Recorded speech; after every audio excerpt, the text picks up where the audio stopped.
नमस्कार। आज हम बात करने वाले हैं उन अदृश्य शक्तियों की जो हमारी मॉडर्न दुनिया को चलाती हैं, यानी कि विद्युत चुंबकीय तरंगों की। कभी सोचा है कि वाईफाई, टीवी का रिमोट या मोबाइल फोन, ये सब बिना किसी तार के कैसे काम करते हैं? इसके पीछे कोई जादू नहीं है, बल्कि विज्ञान का एक बहुत ही कमाल का सिद्धांत है। और इसका सारा राज इन्हीं इलेक्ट्रोमैग्नेटिक वेव्स में छिपा है। तो चलिए इस अदृश्य दुनिया के रहस्य से पर्दा उठाते हैं।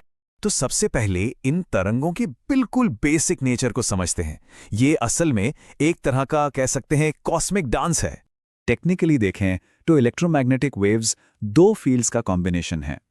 एक है बदलता हुआ इलेक्ट्रिक फील्ड और दूसरा है बदलता हुआ मैग्नेटिक फील्ड। मजे की बात यह है कि ये दोनों अकेले नहीं चल सकते। ये एक टीम की तरह काम करते हैं, एक दूसरे को बनाते हुए एक साथ स्पेस में आगे बढ़ते हैं। और इनकी बनावट तो और भी ज्यादा फैसिनेटिंग है। जरा सोच कर देखिए, इलेक्ट्रिक फील्ड ऊपर नीचे वाइब्रेट कर रहा है, मैग्नेटिक फील्ड दाएं बाएं, और जो वेव है वो सीधा आगे की तरफ आ रही है। ये तीनों हमेशा ऑलवेज एक दूसरे से 90 डिग्री के एंगल पर होते हैं और इसी तालमेल से ये एक दूसरे को सपोर्ट करते हुए आगे बढ़ते जाते हैं। इन तरंगों की जो सबसे खास बात है ना, वो ये है कि इन्हें चलने के लिए हवा या आनी जैसे किसी भी मीडियम की कोई ज़रूरत नहीं होती। ये वैक्यूम में भी ट्रैवल कर सकती हैं और इसी वजह से सूरज की रोशनी करोड़ों किलोमीटर्स का सफ़र तय करके स्पेस के वैक्यूम से गुजरकर हम तक पहुंच पाती है, और वो भी लाइट की ज़बरदस्त स्पीड से। लेकिन सवाल ये है कि इतनी कॉम्प्लेक्स तरंगे आखिर बनती कैसे हैं? हैरानी की बात है कि इनकी शुरुआत एक बहुत ही सिंपल सोर्स से होती है। आइए देखते हैं कैसे। ये सब शुरू होता है एक एक्सेलरेटेड चार्ज से, मतलब एक हिलते हुए चार्ज से। जब भी कोई चार्ज अपनी स्पीड बदलता है तो वो अपने चारों ओर एक डिस्टर्बेंस पैदा करता है, एक बदलता हुआ इलेक्ट्रिक फील्ड। ये बदलता हुआ इलेक्ट्रिक फील्ड एक मैग्नेटिक फील्ड को जन्म देता है और वो मैग्नेटिक फील्ड फिर से एक इलेक्ट्रिक फील्ड बना देता है। बस ये साइकिल एक लहर के रूप में फैलता चला जाता है। तो याद रखने वाली बात यह है, एक हिलता हुआ चार्ज ही इन तरंगों का सोर्स है। अब इस पूरी कहानी को ऑन पेपर मैथमेटिकली प्रूव करने का क्रेडिट जाता है जेम्स क्लर्क मैक्सवेल को। कमाल की बात यह है कि उन्होंने इन तरंगों के होने की भविष्यवाणी सिर्फ मैथ्स के दम पर कर दी थी, इनके असल में खोजे जाने से भी पहले। मैक्सवेल की सबसे बड़ी खोज ये थी कि इलेक्ट्रिसिटी और मैग्नेटिज्म, ये दोनों आपस में बहुत गहराई से जुड़े हुए हैं। एक बदलता हुआ इलेक्ट्रिक फील्ड एक मैग्नेटिक फील्ड बनाता है, और इसका ठीक उल्टा भी सच है। ये एक कभी ना खत्म होने वाला सेल्फ सस्टेनिंग साइकिल है जो एनर्जी को स्पेस में आगे बढ़ाता है। तो अपने इक्वेशंस का इस्तेमाल करके मैक्सवेल ने इन थ्योरेटिकल वेव्स की स्पीड कैलकुलेट करने के लिए एक फॉर्मूला बनाया। इसमें जो म्यू0 और एप्सिलॉन 0 हैं वो वैक्यूम के फंडामेंटल कांस्टेंट्स हैं। मतलब ये यूनिवर्स के कुछ बेसिक नियम हैं जो बदलते नहीं हैं।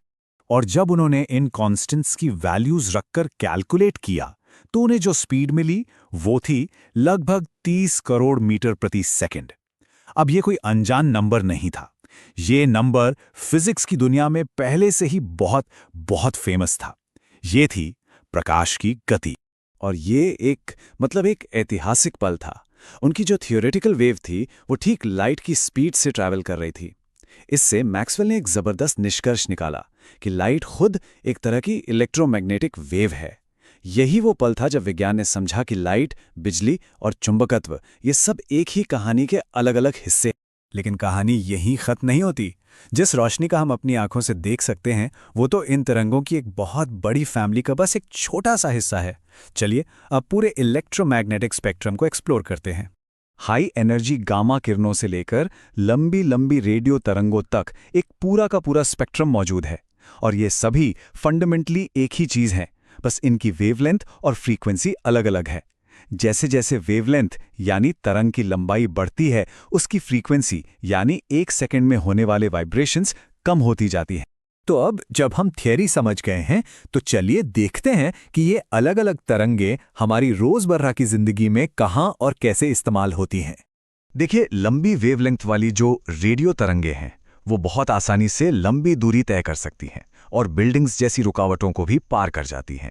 और यही क्वालिटी उन्हें रेडियो ब्रॉडकास्टिंग और मोबाइल कम्युनिकेशन के लिए बिल्कुल परफेक्ट बनाती है। माइक्रोवेव्स का इस्तेमाल सिर्फ ओवन में खाना गर्म करने के लिए नहीं होता, बल्कि रडार सिस्टम्स में भी होता है, जहां इनसे हवाई जहाज़ों और मौसम के पैटर्न का पता लगाया जाता है। और अब स्पेक्ट्रम के दूसरे छोर पर चलते हैं, जहां है हाई एनर्जी एक्स-रेज। ये हमारे शरीर के सॉफ्ट टिश्यूज से तो आर पार निकल जाती हैं, लेकिन हड्डियों से नहीं गुजर पाती। और इसी गुण की वजह से हम मेडिकल इमेजिंग में इनका इस्तेमाल करते हैं, जिससे शरीर के अंदर देखना पॉसिबल हो पाता है। तो इन तरंगों ने हमारी दुनिया को पूरी तरह से बदल दिया है, इसमें कोई शक नहीं। लेकिन एक सवाल पर जरूर सोचिएगा, अगर हमारी आंखें इस इतने बड़े स्पेक्ट्रम का सिर्फ एक नन्हा सा